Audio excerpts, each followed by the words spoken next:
नमस्कार मित्र आणि मैत्रिणी, वेलकम टू माय चॅनल. सावळ्याची जणू सावळी आजच्या भागामध्ये हे दाखवलं गेलं आहे की इथे जे काही मोनिका वागत असते ओवीबरोबर ते सगळं काही सारंग पाहतो.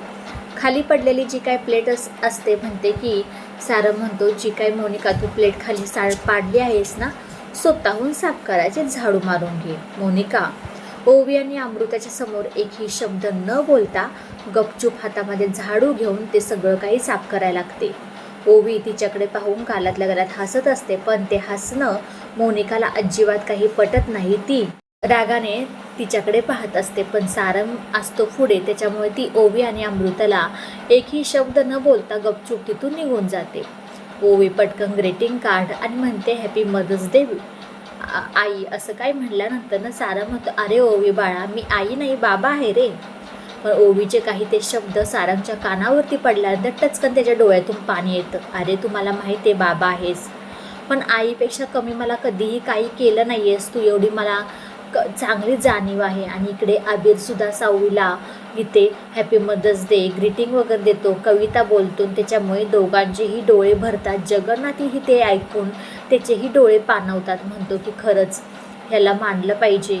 आणि सारंगची अवस्था आणि सावळीची अवस्था सेम तशीच झालेली असते. तो दोघीजणी अबीर आणि ओवीला दोघेजणी मिठी मारतात. तोपर्यंत ते जगन्नाथ आणि त्या दोघांचं प्रेम पाहून खूप म्हणतो, सावळी खरंच ग, हा मुलगा किती बघ ना, किती समजतं त्याला, काही विचारूच नको. तोपर्यंत हे सगळं काही झाल्यानंतर नाही ते दुसऱ्या दिवशी आपल्याला पाहायला भेटणार आहे की सकाळच्या पारी ओवी आणि बबलू हे दोघेजणी खेळत असतात. तोपर्यंत बबलू तिला पकडायला जाणार ओवीला, तोपर्यंत ओवी पटकन खाली धावत पळत जाते आणि मोनिकाला धडकते. मोनिकाला धडकल्यानंतर तिच्या हातामध्ये जो काही कप असतो चहाचा तो खाली पडतो. आणि खाली पडल्यानंतर ना ओवीला खूप ओरडते, म्हणते काय गं, काय आता तुझं काय चाललं आहे, ही काही खेळायची जागा आहे का, असं म्हणल्यानंतर तिला पटकन हात उघडून मारणार असते. तेवढंच बबलू येतो. अहो वहिनी, एवढं तुमचं प्रेम नका ना दाखवू, मला माहिती ओवीच्या बद्दल तुमच्या मनामध्ये किती प्रेम आहे, असं म्हणल्यानंतर न तिथं मोनिका थांबते. एकही न शब्द बोलता तिथून तरातरा निघून जाते. बबलू म्हणतो, मी जर आत्ता आलो नसतो ओवीना ना, तर तुला हिने मारल्याशिवाय राहिली नसती. ओवी म्हणते, बरोबर आहे बबलू काका तुमचं, आणि ही मला मारतेच प्रत्येक टायमिंगला. असं काही सगळं बोलल्यानंतर नाही ते परत सारंगपाशी जाते ओवी. बोलू म्हणते, बघ ना सारंग सर, तुला माहिती आहे का, जेव्हा माझा आत्तापर्यंत हिला पकडाय मी जात होतो, पण आता पकडायला मला ही येणार आहे, हिचं राज्य आहे, पण आता मला बोलते की नाही मी थकली आहे. असं कोण चिटिंग करतं का. सारंग म्हणतो, ओवी काय चाललंय काय तुझं, तू चिटिंग करतेस की काय. तोपर्यंत ओवी म्हणते, नाही रे बाबा, मला खूप कंटाळा आला आहे, त्याच्यामुळे मी काही खेळणार नाही आहे. सारंग म्हणतो, ओवी बरं ठीक आहे, खेळ आता तू, आम्ही आता दोघेजणी ऑफिसला जातो. ऑफिसला जाणार. तोपर्यंत इकडे सावळीसुद्धा अबीरला म्हणत असते की तुला जर खेळायला जायचं असलं तर ना कपडे घालून जा, टोपी घाल, अरे तसं जाऊ नकोस. अबीर काही ऐकायला तयार नसतो, पण जगन्नाथचं पंचांगणामधून अजिबात काही नजर हटत नसते.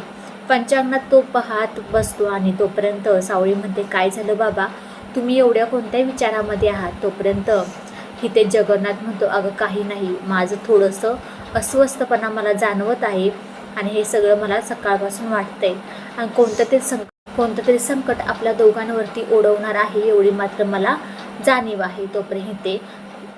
तोपर्यंत इथे जगन्नाथला फोन येतो. सांगितलं जातं की जगन्नाथजी, आपल्या इथे म्युझिकचे जिथे आपण शिकवणार आहो ना, तिथे 2 माणसं आली होती. 2 माणसं आल्यानंतर त्यांनी असं काही आम्हाला सांगितलं की आमच्या मुलांनाही तिथेच गाणं शिकायचं आहे, इथेच घालायचं आहे, ॲडमिशन करायचं आहे, त्यासाठी आम्ही आलो आहोत. पण नाही, ह्या दोघांचं जरा वर्तणूक जरा वेगळीच वाटत होती, कारण त्या दोघांनी इथले फोटोज वगैरे काढून नेले आहेत. जगन्नाथ म्हणतो की थांबा, मी आत्ता येतोयच तिकडे.